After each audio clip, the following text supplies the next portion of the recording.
Yung ating ibon na maliit pala, umitlog na. Ito siya, oh. Ayan, itong maliit na to, umitlog na siya.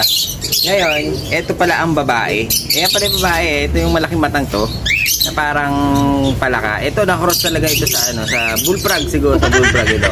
Pero kung mapapansin nyo, ito, mas maliit pa ito sa bati ba to? Sabihin ko, mas maliit pa ito sa bati ba to? Bali, umitlog na siya. Ayan, kung maliit siya, dapat ang itlog niya maliit din. Titignan natin ngayon kung maliit yung itlog niya. Kaya hawakan natin yung kanyang itlog. Ayan, siguro.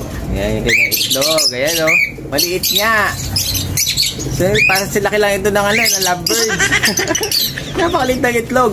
Kasi kung malaki yung itlog niya, yung puwit niya talagang mawawasak. Ngayon mga siko, titignan natin kung marunong maglimlim ito at magpisa. Kung marunong sila magsubo. Kapag ito, hindi nila nabuhay o namatay, alam nyo nang gagawin.